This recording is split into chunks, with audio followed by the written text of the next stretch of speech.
احسان ہے خالق لم یزل ولم یزال کا فبأي آلاء ربكما تكذبان کہ ہم اس کی عظیم ترین نعمت کا شکر ادا ہرگز نہیں کر سکتے کہ جو اس نے ہمیں عظیم ترین نعمت عطا کی ہے۔ وہ عظیم ترین نعمت کیا ہے؟ آدم سے لے کر جناب عیسیٰ تک ہر نبی یہی دعا کرتا رہا، پروردگار مجھے امت مصطفیٰ میں قرار دے۔ اللہ نے یہ نعمت ہمیں عطا کی ہے، اور اللہ نے مصطفیٰ کو مرکز کائنات بنایا، مرکز کائنات بنایا۔ اب یہ مصطفیٰ کیا ہے؟ جن کے صدقے کائنات بنی۔ حدیث قدسی میں جملے موجود ہیں، کنت کنزا مخفیا فاحببت ان اعرف فخلقت یا محمد، میں چھپا ہوا خزانہ تھا، میں نے چاہا کہ اپنی پہچان کراؤں، اپنی پہچان کا وسیلہ مصطفیٰ کو بنایا۔ اپنی پہچان کا وسیلہ میں نے مصطفیٰ کو بنایا۔ مصطفیٰ میری ذات کا وسیلہ ہے، میری پہچان کا وسیلہ ہے۔ یعنی کہ اگر ہم مجالس برپا کرتے ہیں، آج ہم رسالہ ثواب کی مجلس میں بیٹھے ہوئے ہیں تو اس لیے بیٹھے ہوئے ہیں تاکہ ہم اس مجلس کو وسیلہ قرار دیں اپنے مرحومین کی بخشش کے لیے، ایک جوان کی بخشش کے لیے۔ اس لیے کچھ لوگ آ جاتے ہیں کہ وسیلہ جائز نہیں ہے، آپ مجلس کریں گے تو مجلس کیسے وسیلہ بنے گی؟ کسی کی مغفرت کا وسیلہ تو جائز بھی قرار نہیں پاتا۔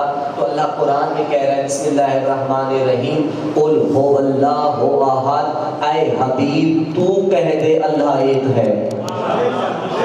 تھوڑا بیدار ہوئیے گا خدا کے، اے حبیب تو کہہ دے اللہ ایک ہے۔ پروردگار ان اللہ علی کل شیء قدیر، تو ہر شے پہ قدرت رکھتا ہے، تو مالک کائنات ہے، تو خالق کائنات ہے، تیری ذات پوری کائنات پہ محیط ہے، تو خود کیوں نہیں کہتا زمانے کو کہ اللہ ایک ہے؟ محمد مصطفیٰ کو کہے آواز پروردگار آگے، اس لیے تمہیں سمجھانا چاہ رہا ہوں کہ محمد ہی وہ وسیلہ ہے جو تمہیں اللہ سے ملاتا ہے۔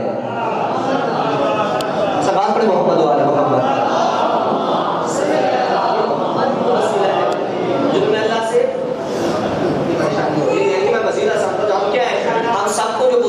کس کا صدقہ ہے؟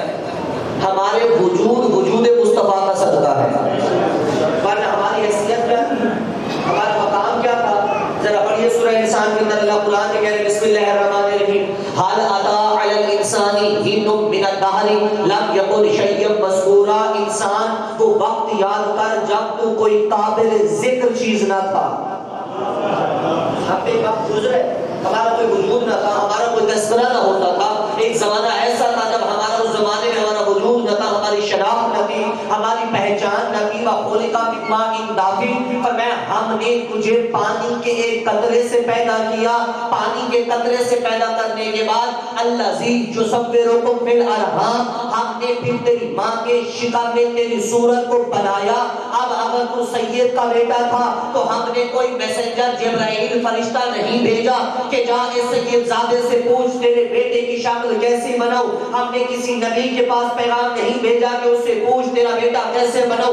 ہم نے کسی امیر رئیس لینڈ لارڈ کے پاس پیغام نہیں بھیجا کہ تو پیسے والا ہے، مال دولت والا ہے، مال و رزق والا ہے، پتا تیرے بیٹے کی شکل کیسے بناؤ۔ میں نے کہیں کوئی فرشتہ نہیں بھیجا، یا اللہ کو فرشتہ بھیج لیتا تو تاکہ پتہ چل جاتا زمانے کو ان لوگوں کا۔ آواز قدرت ہے ان اللہ علی کل شیء قدیر، جب میں کوئی فیصلہ کر لیتا ہوں، کن فیکون کہہ دیتا ہوں، میں مشورے نہیں لیتا۔ کیوں؟ کیونکہ میں زمانے پہ قادر ہوں۔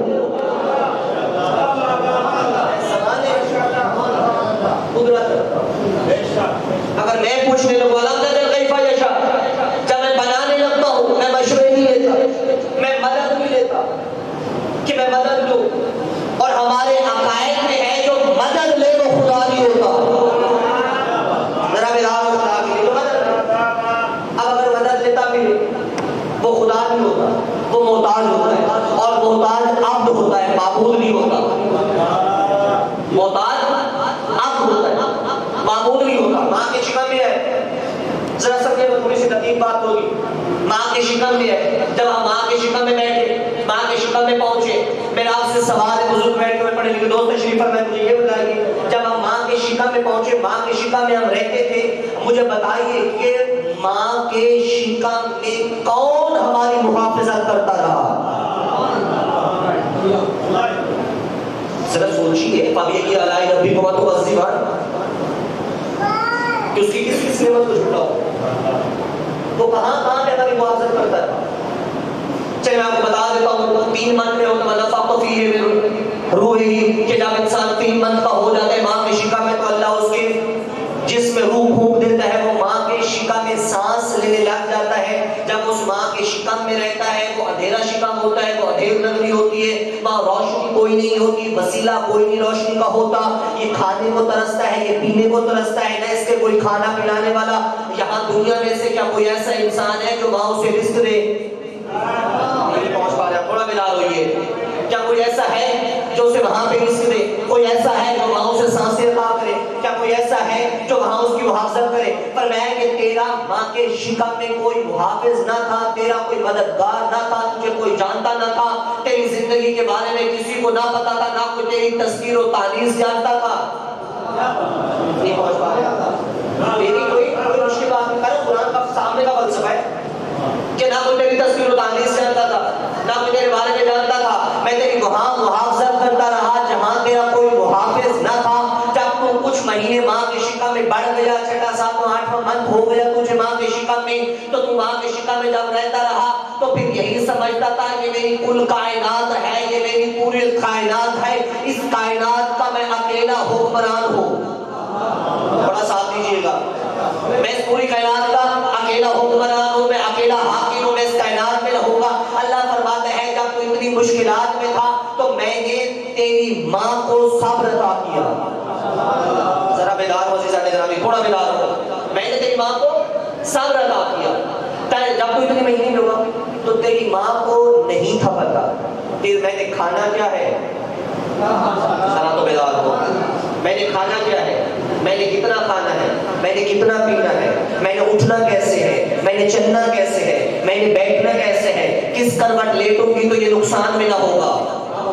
ذرا بیدار ہو، کس کروٹ لیٹوں گی، کس کروٹ لیٹوں گی تو اسے نقصان نہ ہوگا، کس کروٹ بیٹھوں گی اسے تکلیف نہ ہوگی۔ آواز پروردگاری تو چاہتا ہے نا میں خدا پہچانوں، اب میں تجھے خدا کی پہچان کراتا ہوں۔ وَنَحْنُ أَقْرَبُ إِلَيْهِ مِنْ حَبْلِ الْوَرِيدِ، اللہ وہ ہے جو معشوقہ انسان کی شہرت سے زیادہ قریب ہے۔ تو مجھے پہچاننا چاہتا ہے تو پہچان میں وہ ہوں کہ جس نے تیری ماں کے شکم میں تیری حفاظت کی۔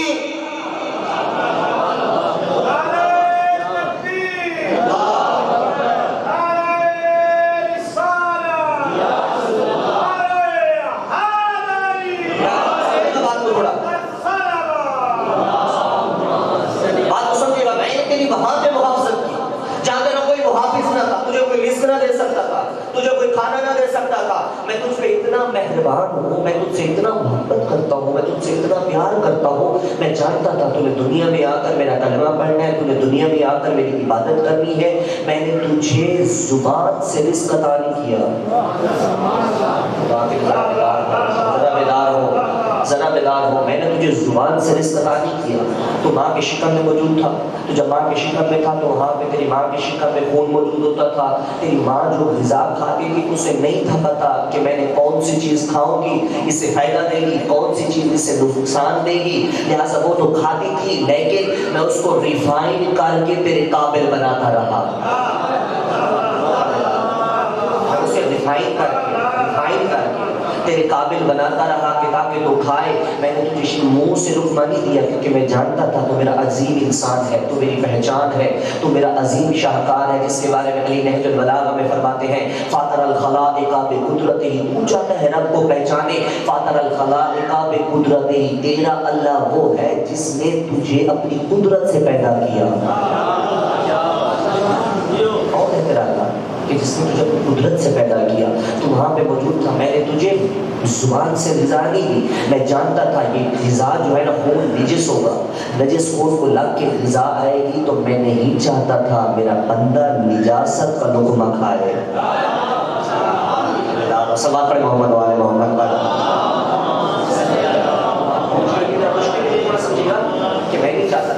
یہ انسان نجاست کا جمع کھائے، میں تجھ سے بہت پیار کرتا ہوں، تو میرا ایک ہوتا ہے، دیکھیے میں سمجھاتا چلوں آپ کو، ایک ہوتا ہے ثانیہ، ایک ہوتے مصنوع، ایک ہوتے خالق، ایک ہوتے مخلوق۔ ثانی کو اپنی صنعت سے بہت پیار ہوتا ہے۔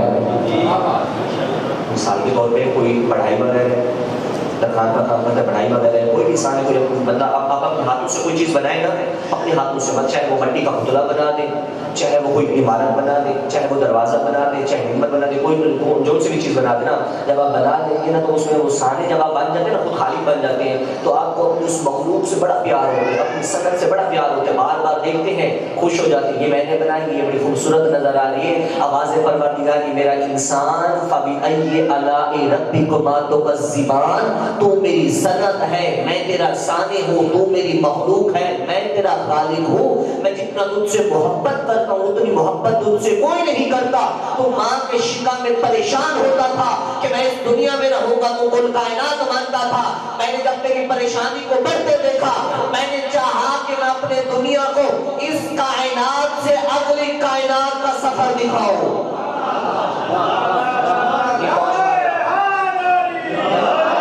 بات مشکل تو نہیں ہو رہی، سمجھے بات دو چار لوگوں کی بات ہے، سامنے کی بات ہے، تو میں اس سے بہت محبت کرتا تھا۔ اچھا دیکھیے اب ایک چھوٹا سا سوال ہے کہ بچہ جب پیدا ہوتا ہے تو روتا کیوں ہے؟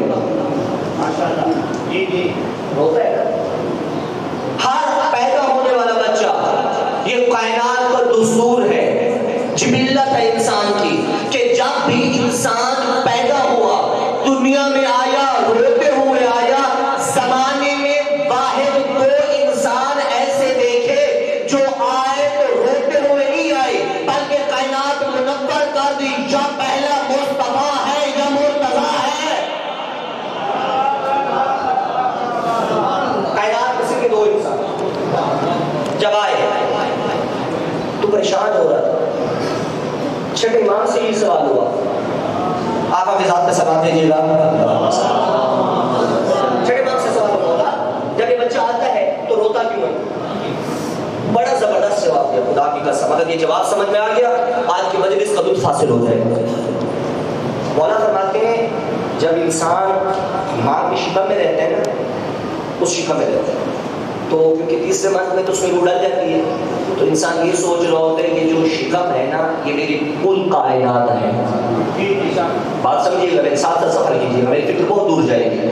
وہ سمجھتے ہیں کہ پوری سلطنت جو ہے نا یہ میری کل کائنات ہے۔ تو جب یہ اس کائنات کو چھوڑتا ہے،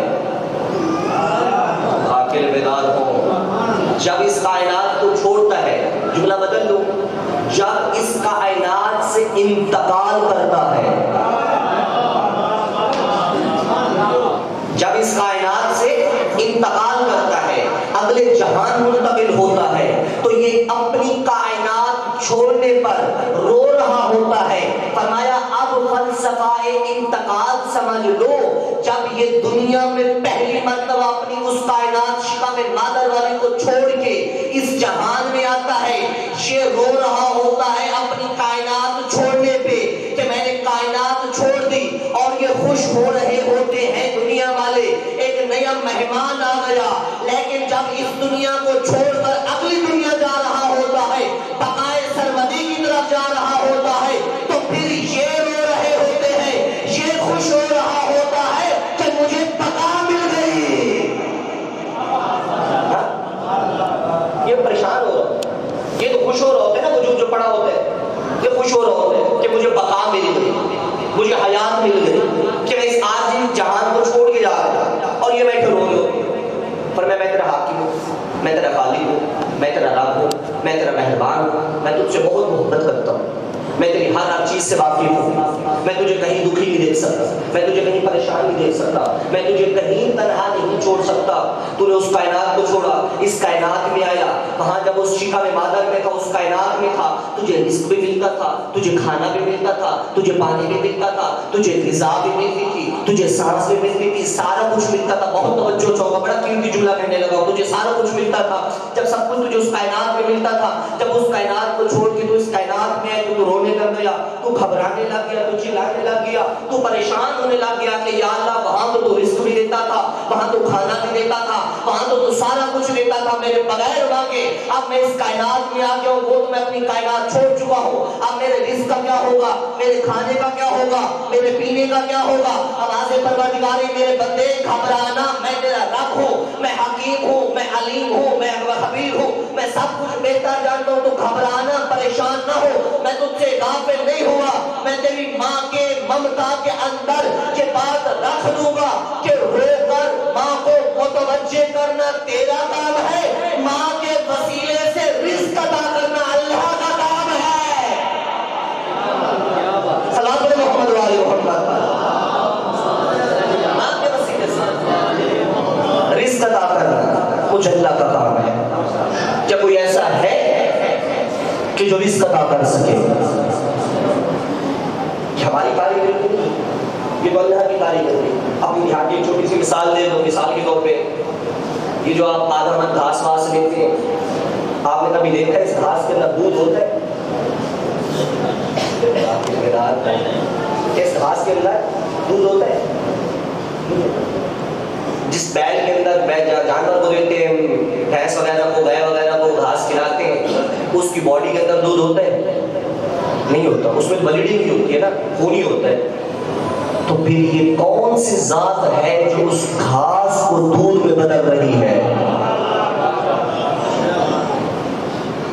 چلیے آپ اپنی باڈی سے مثال لے لو کہ اس میں کتنا شاہکار رکھا ہوا ہے اس جسم کے اندر, اس بدن کے اندر, اس چہرے کے اندر, اس باڈی کے اندر اس میں کتنا شاہکار رکھا ہوا ہے.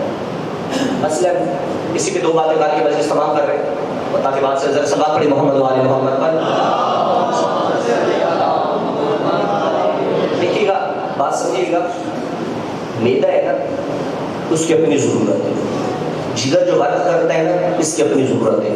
کڈنی ورک کرتی ہے, اس کی اپنی ضرورت ہے. ٹھیک ہے نا.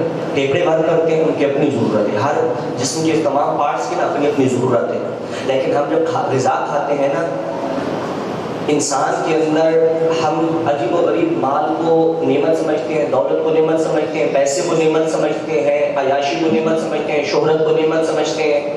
ہم لوگ پتہ نہیں دنیا کی مختلف چیزوں کو نعمتیں سمجھتے رہتے ہیں. لیکن اللہ نے جو ہمیں سب سے عظیم نعمتیں عطا کی ہیں, انہیں حواس خمسہ کہتے ہیں.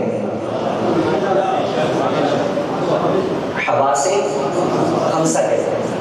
5 حواس خمسہ: سونگنے کی حس, چکھنے کی حس, دیکھنے کی حس, سننے کی حس, چھونے کی حس. یہ 5 حواس خمسہ ہیں. اسی کا نام استعمال ہے. یہ 5 حواس خمسہ. مجھے بتلائیے, یہ جو آپ دنیا کے اندر مختلف قسم کی آوازیں سن رہے ہیں, کبھی چڑیوں کے چہچہانے کی آواز, پودوں کے لہلہانے کی آواز, اچھی آوازیں سن رہے ہیں, یہ کس کے ذریعے سنتے ہیں؟ کان کے ذریعے سنتے ہیں. اگر خدا نہ خواستہ یہ کان کے سننے والی نعمت چھین لیتا, تو تمہیں کیسے پتا چلتا زمانے میں کیا ہو رہا ہے؟ عام سی بات ہے, میں ابھی تھوڑی دقیق گفتگو نہیں کر رہا, ماحول ہی نہیں ہے. یہ چھین لیتا سب سے بڑی نعمت. یہ دنیا نظر آ رہی ہے, مائک نظر آ رہا ہے, آپ مجھے دیکھ رہے ہیں, آپ کو دیکھ رہے ہیں, امام اللہ دیکھ رہے ہیں, باہر سبزہ دیکھ رہے ہیں, پوری کائنات کو ہم دیکھ رہے ہیں. اگر یہ آنکھوں کی نعمت نہ دیتا, اگر وہ آنکھوں کی نعمت نہ دیتا, پھر کیسے پتہ چلتا کہ دنیا کتنی رنگین ہے؟ ہمارے سامنے اکثر ایسے لوگ ہوتے ہیں جن کی بینائی زائد ہو جاتی ہے, جن کی بینائی نہیں ہوتی, وہ ہاتھ پکڑ پکڑ کے پوچھ رہے ہوتے ہیں, مجھے بتا یہ جگہ کیسی لگ رہی ہے, فلان جگہ کیسی لگ رہی ہے, ذرا چشم تصور میں جا کے دیکھ کہ وہ تیرا کتنا مہربان رب ہے, کتنا مہربان رب ہے جس نے تیرے لیے پہلے رکھا ہے. سونگنے کی حس تو سونگ کے پہچان لیتا ہے, کتنی بڑی نعمت ہے. آپ ایک کچرے کے ڈھیر کے پاس کھڑے نہیں ہوتے, آپ کچرے کے ڈھیر کے پاس کیوں نہیں کھڑے ہوتے؟ اس لیے نہیں کھڑے ہوتے کہ اس نے آپ کو سونگنے کی حس عطا کی ہے. اس سونگنے کی حس سے, قوت شامہ سے آپ پہچان کر لیتے ہیں یہ جگہ میرے کھڑے ہونے کے قابل ہے یا نہیں ہے. وہاں سے چل کے جانا اس بات کی دلیل ہے کہ قوت شامہ زندہ ہے. تو تیرے رب نے تجھے یہ قوت عطا کر کے تجھ پہ احسان عظیم انسان بنایا. جاہل میں کچنیم پاگل میں اور عظیم انسان میں کوئی فرق ہی نہ بن رہا ہو. یہ خدا نہ خاصا کسی کو پیرالائسس ہو جاتے ہیں, فالج ہو جاتے ہیں, اللہ تعالیٰ نے کو محفوظ رکھے, ان کی شل ہو جاتی ہے زندگی, ان کی باڈی پہ نا ماسک کرنے کا کوئی فرق نہیں, کوئی اثر نہیں ہوتا. ماسک کرے نہ کرے, کچھ ہو یا نہ ہو, ختم ہو جاتے ہیں ان کے حصے. نہ آپ کو پتہ چلے گا یہ ٹھنڈا ہے, یہ گرم ہے, سخت ہے, نرم ہے, اچھا ہے, برا ہے, میرے ہاتھوں کے مد مقابل ہے یا نہیں ہے, میرے ہاتھوں کے لیے بہتر ہے یا نہیں ہے. یعنی کہ وہ رب کے جس نے تیرے ہاتھوں کو چھونے کی طاقت عطا کی, وہ تیرا رب نہیں, وہ علی کا بھی رب ہے. یہاں پہ آپ نے دیکھا ہے نا وہ کتنی محبت کرتا ہے. یہاں پہ جملہ دیتا چلو, ہم سے کتنی محبت کرتا ہے. میں سادہ انداز میں بتا دوں, بڑی محبت کرتا ہے. بعض وقت ہمارے ہاتھ لاشعوری طور پہ کسی گرم چیز پہ لگتے ہیں یا کہیں ایسی جگہ پہ کسی نوک پہ لگتے ہیں تو فوراً ہم ہاتھ ہٹا لیتے ہیں. ایسے ہی ہوتا ہے, ہم فوراً ہاتھ ہٹا لیتے ہیں, فوراً ہاتھ ہٹا لیتے ہیں. ہم جو یہ فوراً ہاتھ ہٹا لیتے ہیں, یہ نیورونز جو ہوتے ہیں یہ فوراً کہاں پہ اثر کرتے ہیں, یہ فوراً اثر کرتے ہیں حرام مغز کو اطلاع دیتے ہیں, اور حرام مغز فوراً ایکشن لیتے ہوئے اس جگہ سے ہاتھ ہٹا لیتا ہے. یہ کون طاقت ہے جس نے حرام مغز کو تیرے تابع کر دیا؟ کون سی طاقت ہے؟ کیا میری طاقت ہے؟ کیا میری طاقت ہے؟ کیا میں نے اس کو تابع کیا؟ کسی ڈاکٹر نے, دنیا کے انسان نے تابع کیا؟ نہیں, یہ ایک ذات ہے. ابھی آپ کھانا کھاتے ہیں, پانی پیتے ہیں, کتنی ہے زبان؟ ایک چھٹان کی, وہی ایک چھٹان کی, ہمارے اردو میں مطلب محاورہ بولا جاتا ہے نا, ایک چھٹان کی زبان ہے, ایک چھٹان کی زبان ہے. اس زبان کے اوپر, ایک چھوٹی سی زبان کے اوپر اس نے 4 ذائقے رکھ دیے کہ میرا بندہ دنیا میں جائے گا, کھائے گا, پیے گا, چکھے گا, تو میرے بندے کو مختلف قسم کے ذائقوں کے لیے ایک پلیٹ فارم مہیا کر دو, ایک ہی پلیٹ فارم مہیا کر دو کہ جب میرا عبد, میرا بندہ, میرا محبوب بندہ کچھ کھائے, اگر میٹھا کھائے تو ذائقہ آئے, ترش کھائے تو ذائقہ آئے, پھیکا کھائے تو ذائقہ آئے, نمکین کھائے تو ذائقہ آئے. میں اللہ نے اس کی زبان میں سارے ذائقے پیوست کر دیے, رکھ دیے, اور زبان کو حکم دے دیا کہ تو نے میرے بندے کی فالوور کرنی ہے, میرے بندے کو فالو کرنا ہے, اس کی پیروی کرنی ہے. اگر تو نے اس کو ذائقہ عطا نہ کیا تو میں اللہ بروز محشر تجھے جہنم میں ڈال دوں گا. وہ ذات کون ہے کہ جس نے تمام اعضائے خمسہ کو, تمہارے قوت خمسہ کو تمہارے تابع کر دیا, اس جسم کو تمہارا مدیر بنا دیا, پوری کائنات کو تمہیں مسخر کرنے کا علم عطا کر دیا. سب کچھ پوری کائنات تمہارے لیے بنانے کے بعد اللہ نے تقاضا یہ کیا, میرا بندہ میں تجھ سے کوئی تقاضا نہیں کرتا, میں تجھ سے کوئی سوال نہیں کرتا, میں تیرا مال و دولت نہیں چاہتا, تیرا رزق نہیں چاہتا, تیری اولاد نہیں چاہتا, کچھ بھی نہیں چاہتا. میں تجھ سے محبت کرتا ہوں. میں بس اتنا کہتا ہوں جب زمانے سے تھک جائے میرے گھر میں چلا آنا, سارے سجدے میں رکھ کے کہنا سبحان ربی الاعلیٰ و بحمدہ, اللہ تو ہی ہے جو لائق سجدہ ہے. میرے بندے سجدہ کرنا تیرا کام ہے, محبت دینا میرا کام ہے. صلوات پڑھیں محمد والے. یہ کون ہے؟ کون ہے؟ یہ ہمارا رب ہے. مجلس سے اٹھے تو رب کی پہچان کر کے اس نے خالی ہمیں نہیں, مولا علی نہیں فرماتے رحمۃ اللہ میں کہ الحمدللہ الذی لا یبلغ مدحہ القائل, کہ وہ رب کہ جس کی مدح زبانیں نہیں کر سکتی. موسیٰ کو حکم ہوا, موسیٰ کہ بڑا زبردست ہے, موسیٰ میری تعریف کر, میری مدح کر. موسیٰ ہاتھ جوڑ لیا, مالک میں نہیں کر سکتا. موسیٰ کر میری تعریف, انشاءاللہ میں تیری تعریف نہیں کر سکتا. موسیٰ تو میرا کلیم اللہ ہے, روز دور پہ آتا ہے, تم سے باتیں کرتا ہے, گفتگو کرتا ہے, کیوں نہیں مدح کر سکتا؟ موسیٰ نے بڑے خوبصورت انداز میں جواب دیا, یا اللہ کس زبان سے تیری مدح کرو, اس زبان کو بولنے کی طاقت بھی تو نے عطا کی. کس زبان سے تیری مدح کرو, کیسے میں تیری تعریف کروں. یہی جا رہے موسیٰ طور پہ, آخری بات موسیٰ طور پہ جا رہے ہیں, بڑا عجیب و غریب واقعہ ہے.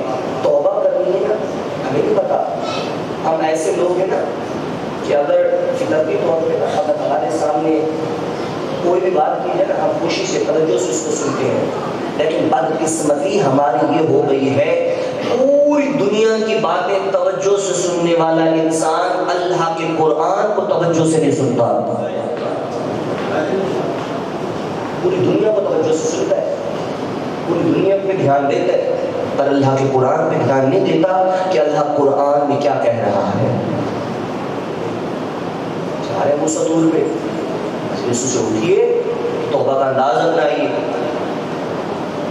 سجارے طور پہ راستے میں آتش پرست ملا، کہا موسیٰ کہاں جا رہے ہو؟ بڑے ساتھ جملے، موسیٰ کہاں جا رہے ہو؟ کہا کہ اللہ کے پاس جا رہا ہوں. اچھا موسیٰ، اچھا میرا پیغام لے کے جانا ہے. یہ پیغام کیا ہے؟ آتش پرست خدا کو تو مانتا ہے. تو موسیٰ جا کے اللہ کو کہنا تو اللہ ہوگا تو ہوگا، میں تیرا بندہ نہیں. تو اللہ ہوگا تو ہوگا، میں تجھے اللہ نہیں مانتا. بہت بڑی گفتگو ہے. درس گیا موسیٰ، تو پاگل ہو گئے اللہ کے بارے میں یہ کلمہ، تو اللہ ہوگا میں تجھے اللہ نہیں مانتا. موسیٰ اللہ کو جا کے بول دینا، تو جو کہتا ہے نا میں رزاق المتین ہوں، میں رزق دیتا ہوں، موسیٰ جا کے بول دے مجھے تیرے رزق کی کوئی ضرورت نہیں ہے، جا مجھ میں اپنا رزق بند کر دے. موسیٰ یہ کیسا بندہ ہے؟ موسیٰ اپنے اللہ کو جا کے بول دینا زمانہ تجھے رب مانتا ہے، تجھے معبود مانتا ہے، میں تیرا معبود نہیں ہوں، عبد نہیں ہوں، میں تجھے کوئی سجدہ نہیں کروں گا، میں تیرا کوئی مطیع نہیں ہوں. دینی ہے موت تو مجھے ابھی دے دے، مجھے کوئی ضرورت نہیں تیری دولت کی، مجھے کوئی ضرورت نہیں تیرے رزق کی، میں نہیں مانتا تو میرا رب ہے. موسیٰ نے گفتگو سنی، کیسی کو فریشت کیا باتیں کرتے ہیں. خیر چلے گئے موسیٰ. اب موسیٰ دل میں سوچتے جا رہے ہیں کہ میں کیسے جا کے اللہ کو بتاؤں کہ فلاں ایسے کہہ رہے ہیں، ایسے کہہ رہے ہیں، بس تمام پانی مجلس ایسے کہہ رہے ہیں، ایسے کہہ رہے ہیں. تو موسیٰ نے تو عبادت کرتے رہے، جب کافی دیر عبادت کرتے رہے تو عبادت کے بعد موسیٰ نے اجازت طلب کرنی چاہیے کہ اب اللہ سے اجازت طلب کر کے جاؤں. شرم آ رہی تھی موسیٰ کو بتاتے ہوئے کہ میں کیسے بتاؤں ایک انسان ایسے کہہ رہے ہیں رب کے بارے میں. تو موسیٰ واپس جانے لگے. ادھر موسیٰ نے واپسی کا ارادہ کیا، پہلا قدم واپسی پہ بلٹا. آواز پروردگاری موسیٰ میرے بندے کا پیغام دے. ذرا بیدار ہو. موسیٰ میرے بندے کا پیغام دے. ہاتھ جوڑ کے کہتے ہیں پروردگار تو علیم و بذات الصدور ہے، تو بہتر جانتا ہے اس نے کتنی کفری باتیں کی ہیں. آواز پروردگاری موسیٰ تو کیوں گھبراتا ہے، وہ میرا اور میرے بندے کا معاملہ ہے. موسیٰ وہ میرا اور میرے بندے کا معاملہ ہے، تو کیوں گھبراتا ہے، تو کیوں پریشان ہوتا ہے. فرمایا پروردگار کیا کر فرمایا موسیٰ اسے جا کے بول دینا اللہ تجھے سلام کہہ رہا ہے. ذرا بیدار ہوئیے، اللہ تجھے سلام کہہ رہا ہے. موسیٰ اسے جا کے بولنا کہ اللہ کہہ رہا ہے میرے بندے تو مجھے اللہ نہیں مانتا، نہ مان، پر تو میرا بندہ ہے. نہیں مانتا نہ مانا، پر تو میرا بندہ ہے، میں تجھے اپنا بندہ مانتا ہوں. اور تو کہتا ہے نا کہ میں تیری روزی کا محتاج نہیں ہوں، مجھے تیری روزی نہیں چاہیے، میں تو احسان سے میں نہیں لینا چاہتا. موسیٰ میرے بندے کو جا کے بول دے اگر تجھے میرے رزق کی احسان کے ساتھ ضرورت نہیں ہے نا تو میں اللہ تجھ سے وعدہ کرتا ہوں میں بغیر احسان کے رزق عطا کروں گا. بغیر احسان کے تجھے رزق عطا کروں گا کہ میں جانتا ہوں کہ تجھے میرے اس رزق کی ضرورت ہے، تیری زندگی کی بقا کے لیے تیرا یہ رزق کھانا ضروری ہے، میں جانتا ہوں تجھے رزق چاہیے. فرمایا موسیٰ اچھا میرے بندے کو جا کے بول دینا میرے بندے گھبرانا پریشان نہ ہو، میں تجھ پہ کوئی زبردستی نہیں کرتا، میں تجھ پہ کوئی جبر نہیں کرتا، میں تجھے کچھ بھی نہیں کہتا، لیکن گھبرانا تو نہیں چاہتا، صبر کر کے کھانا تو نہ کھا، جیسے تیرا دل چاہتا ہے میرا رزق کا استعمال کر. میں نے کائنات تیرے لیے بنائی، میں نے زمین تیرے لیے بنائی، میں نے شجر و اشجار تیرے لیے بنائے، میں نے کائنات کو تیرے ہاتھوں میں مسخر کر دیا، سب کچھ تیرے لیے ہے. موسیٰ میرے بندے کو جا کے بولتے ہاں یہ ہو جاتا ہے بعض اوقات کہ بندے آپ کبھی بچہ جب چھوٹا ہوتا ہے تو ماں جب دودھ پلانے لگتی ہے تو بچہ کبھی ادھر ادھر منہ کر لیتے تو ماں بچے پہ ناراض نہیں ہوتی، ماں بچے کو مارتی نہیں ہے، بلکہ ماں بچے کو بڑے پیار سے کہتے میرے لال اللہ نے مجھے یہ رزق تیرے لیے عطا کیا ہے تو اپنا رزق اپنے حصے کا لے. تو موسیٰ میرے بندے کو بتا دے میں تو ماں سے کئی ہزار گنا زیادہ پیار کرتا ہوں، اگر تو ناراض ہو گیا تو گھبرانا، میں غفور الرحیم ہوں، اگر تو اسی حالت میں میرے پاس آئے گا کہ میں تجھے جنت عطا کروں گا. یہ ہے اس کی محبت. تقاضا کیا ہے؟ تقاضا صرف یہی ہے، قلب صادق سے آپ اس در پہ سجدہ ریز ہو کر کہے سبحان ربی الاعلی و بحمدہ. مثال ثواب کی مجلس سے تو ایک جملہ بتاتا چلو، اس کے بعد آپ کے مسائل باب فضائل میں یہی جملہ. 2 رکعت نماز ہدیہ میت ہو، 2 رکعت جب پڑھتے ہیں، پہلی رکعت میں سورہ کوثر، پھر سورہ انزلنا، دوسری رکعت نماز فجر کی طرح پڑھی، یہ پڑھی، جب سلام کے لیے بیٹھ جائیں گے تو یہ ایسی نماز ہے کہ اگر آپ ایک مومن کے لیے پڑھتے ہیں تو اس کے لیے یہ قائد نہیں کہ آپ صرف ایک مومن کے لیے پڑھیں، 2 کے لیے پڑھیں، 5 کے لیے پڑھیں، 10 کے لیے پڑھیں. جتنے مومنین کے نام آپ کو آتے ہیں یا جملہ جمع کا استعمال کر لیں، جمیع مومنین والمومنات تمام کے لیے پڑھ لیں. پڑھنے کے بعد مصلی عبادت کے بیٹھے اور دست دعا بلند کر کے کہ پروردگار میں نے یہ جو 2 رکعت نماز ہدیہ میت پڑھی ہے، میں اس کا ثواب تمام مومنین و مومنات کی روحوں کو احسال کرتا ہوں. فار ایگزامپل ہم نے ابھی رضوان کے لیے پڑھنی ہے، علی رضوان کے لیے مولانا درجات بلند سے ہم نے پڑھی نماز.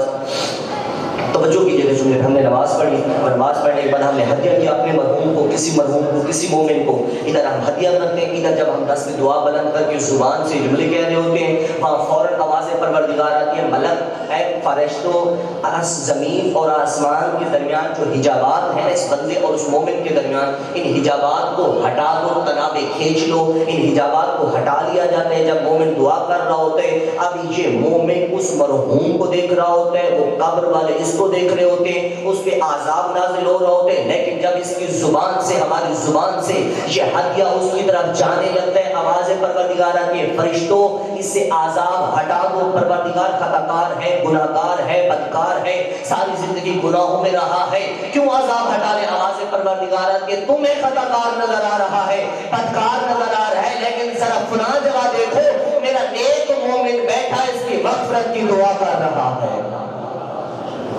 اس کو بخش تو فوراً اس کے گناہ معاف کر دیے جاتے ہیں، اس سے عذاب قبر ہٹا دیا جاتا ہے،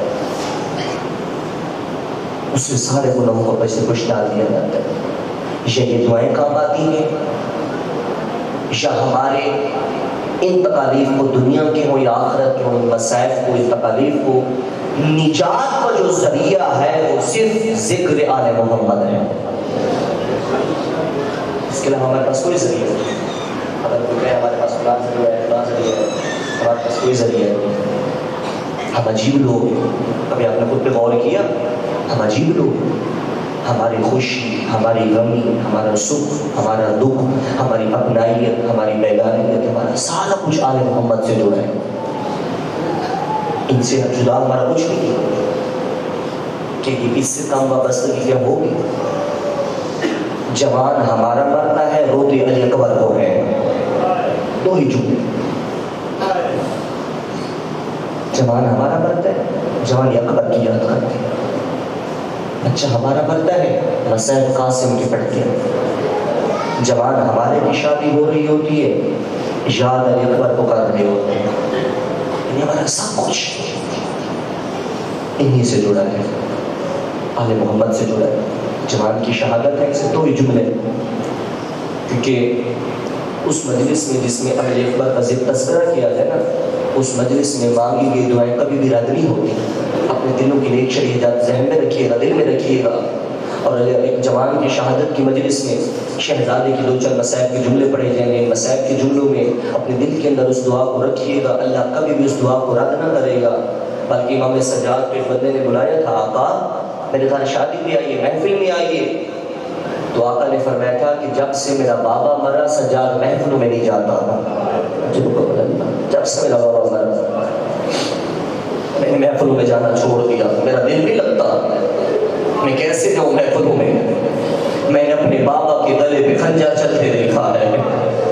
میں کیسے جاؤں محفلوں میں؟ میں نے سکینہ کو تماچے لگتے دیکھے ہیں. میں کیسے جاؤں محفلوں میں؟ میں نے چچا عباس کے لڑتے بازو دیکھے ہیں. چپ قیامت کا جملہ مولانا کا مولا فرماتے ہیں مومن میں کیسے جاؤں مجلس میں نے اونٹ کی پشت پہ زینب کے بندے ہاتھ دیکھے ہیں،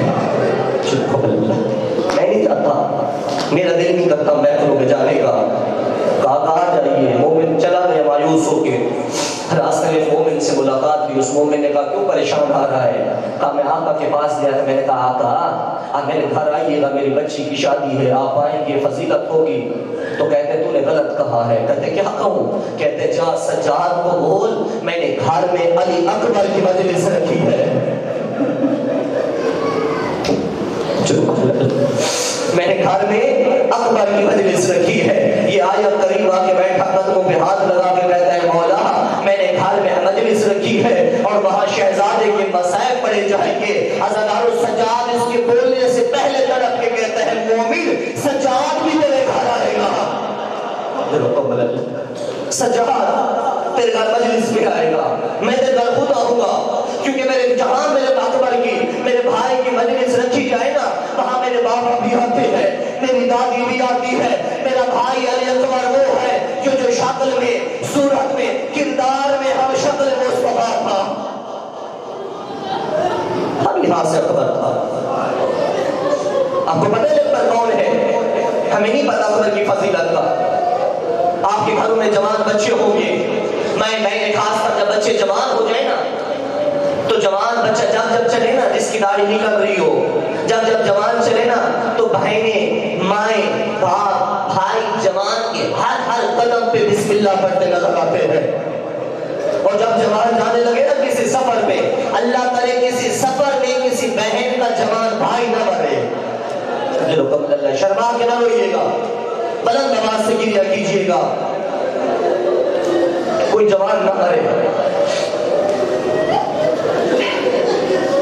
کوئی جوان نہ مرے، بڑی مشکل موت ہوتی ہے سفر میں، جب تک جنازہ بھر نہ آئے نا بہنیں چین سے نہیں بیٹھتی، میں دروازے کو دیکھتی رہتی ہے کہ ابھی میرا جوان آئے گا، ابھی میرا بھائی آئے گا، ابھی میرا بیٹا آئے گا، تو جب جاتے ہیں نا تو کبھی ماں بیٹے کو چومتی ہے، کبھی بہنیں چومتی ہے، پتہ ہے جب علی اکبر چلتے تھے نا اکبر گھر سے نماز کے لیے جاتے تھے عزاداروں، جب اکبر محلے سے گزرتے تھے نا نماز کے وقت عورتیں باہر آ کے کھڑی ہو جاتی، کوئی اکبر کو دیکھ کے کہتی السلام علیکہ یا نبی اللہ، کوئی کہتی السلام علیکہ یا ولی اللہ، کوئی کہتی السلام علیکہ یا ابن زہرا، السلام علیکہ یا ابن خدیجہ الکبریٰ، اجرکم اللہ اجر، تو ہی کہتے کوئی کہتی ہے شکل مصطفیٰ میرا سلام ہو، کوئی کہتی علی کے لال میرا سلام ہو، کوئی کہتی زہرا کے لال میرا سلام ہو، ہر بندہ اکبر کا مشتاق نظر آتا، ہر بندہ اکبر کو دیکھنے لگتا، اور بڑا ہی پیار تھا جناب زینب کو، پالا تھا نا، یہ تو کوئی اس ماں سے پوچھے نا جس کے بچے کو 18 سال پالا ہو نا، اور جب وہ جوان دنیا چھوڑ جائے نا پھر اس ماں سے پوچھو کہ تو زندہ کیسے ہے، چلو اللہ سے 2 جملوں کی روایت کی اجازت، کبھی اس ماں سے پوچھو نا، کبھی اس بھائی سے پوچھو نا، کبھی سجاد سے پوچھنا کہ اکبر کیا تھا، آپ کو نہیں پتا کہ بھائی بھائی کے لیے کیا مقام رکھتا ہے، میدان کربلا میں جب بھائی شان کٹوا کے منہ کے بل زمین پہ گرا نا حسین کے ہاتھ کمر پہ آئے، رو کے کہتے عباس تو میری کمر توڑ گیا، عباس تو میری کمر توڑ گیا، اور جب بیٹا نگاہوں سے اوجھل ہوتا ہے نا حسین کے سباب رو کے فرماتے اکبر بعد الفنا تیرے بعد دنیا خاک ہو گئی، پھر بعد دنیا دھیر ہو گئی،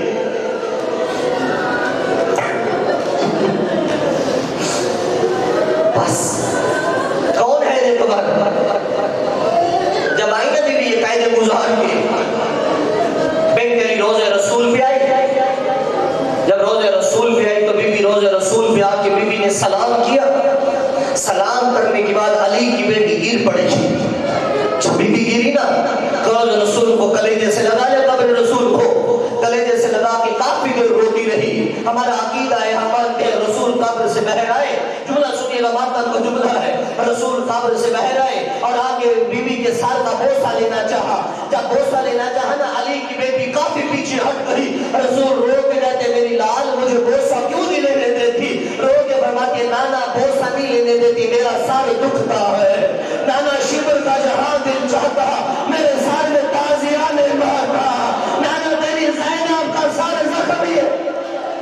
اجرکم اللہ اجرکم اللہ. نانا رسول نے قریب بلایا بیٹی کو کلیجے سے لگایا. رسول نے جملہ کہا یہ بڑا مسائل کا جملہ ہے. بیوی رسول فرماتے ہیں زینب میری جان میری بچی مجھے بتانا. اب یہ ماں بہنوں کے حصے کا جملہ ہے. مجھے بتانا سب سے زیادہ دکھ تجھے کہاں ہوا؟ بی بی فرماتے ہیں نانا میں نے اپنی آنکھوں سے 13 ضربیں چلتی دیکھی میں نے موت نہیں مانگی. جو قبل اللہ. نانا میرے سامنے سکینہ کو تماشے لگے میں نے موت نہیں مانگی. میرے سامنے سجاد تازیانے کھاتا رہا میں نے موت نہیں مانگی. میرے سامنے عباس قرآن پہ تڑپتا رہا میں نے موت نہیں مانگی. نانا تیری بیٹی شرابیوں کے مجموع سے گزرتی رہی میں نے موت نہیں مانگی. شدید کے دربار میں کھڑی رہی موت نہیں مانگی. نانا ایک لمحہ ایسا آیا تیری زینب نے بہت مانگی. میری جان کون سا لمحہ؟ نانا کربلا سے شام تک اکبر کا قاتل میرے سامنے مسکرا کے کہتا زینب میں نے تیرا اکبر مارا. اجرکم اللہ. نانا اس کا جب دل چاہتا یہ کہتا میں نے تیرا اکبر مارا. بس نظارو آ گیا اکبر. سارا دن دیکھ کر آیا بابا کے پاس. بابا نہیں پڑھتا مکمل مسائل. بابا کوئی تو بہنیں ہوگی نا مجلس میں جوان مرا ہے نا تو بہنوں کو بڑی حسرت رہی ہوگی کہ میں بھائی کا سہرا کہوں گی میں بھائی کو مہندی لگاؤں گی میں بھائی کی شادی میں شرکت کروں گی میرا بھائی سہرے میں بڑا پیارا لگے گا. یہی حسرت سننے لیے مدینہ بیٹھی. اب بھی کوئی شرما کے روئے گا. مدینہ میں بیٹھی تھی. آیا بابا مجھے اجازت. کہا اکبر تو ہم شکل مصطفیٰ ہے. میری جملہ سنیے گا بہنیں خاص کر متوجہ ہو. اکبر میری بہنوں کی خواہش ہے آج بابا علی کے لہجے میں آزان دے. اکبر آج بابا علی کے لہجے میں آزان دے. تڑپ گیا اکبر. آنکھوں سے آنسو نکلنے لگے. رو کے کہتے ہیں بابا تو بابا بھی ہے تو امام بھی ہے. ہاتھ جوڑ کے کہتا ہے بابا ذرا خود تو عدل کر. تیری بہنیں تو کربلا میں سنے ہائے مر گئی میری سغرا. بابا میری سغرا کیسے سنے گی؟ اکبر میں وعدہ کرتا ہوں تو کربلا میں دے گا سغرا مدینہ میں سنے گی. آیا گلدستہ آذان پہ. آخری جملہ گلدستہ آذان پہ آیا. جب گلدستہ آذان پہ آیا نا شہزادہ گلدستہ آذان پہ آیا. بناظر علی یمین و شمالا کبھی دائیں دیکھتا ہے کبھی بائیں دیکھتا ہے. ایک مرتبہ گلدستہ آذان پہ آیا اپنی آخری آذان کہنے کے لیے. دروازے خیمے کے دروازے پہ زینب کھڑی ہو گئی.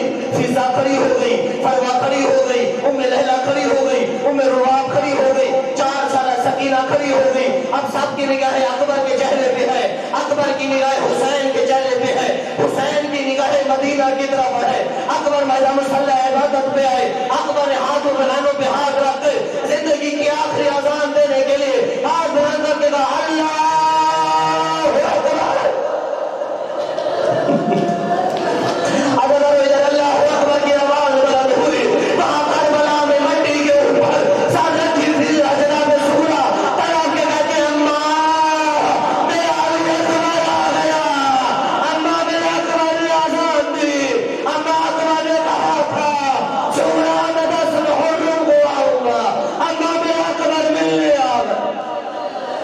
الا لعنۃ اللہ علی القوم الظالمین وسيعلم الذين ينقلبون والكاذبون.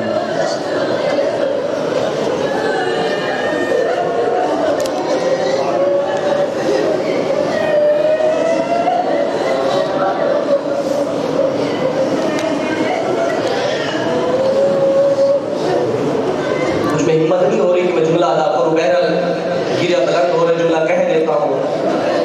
آج بھی اس جوان کے بارے میں سنا ہے نا ہم نے کہ اس کا روڈ پہ ایکسیڈنٹ ہوا تھا. یہ جوان روڈ پہ مرا تھا نا، اور گھر میں بیٹھی ماؤں بہنوں کو اطلاع ملی ہوگی تمہارا بھائی مارا گیا.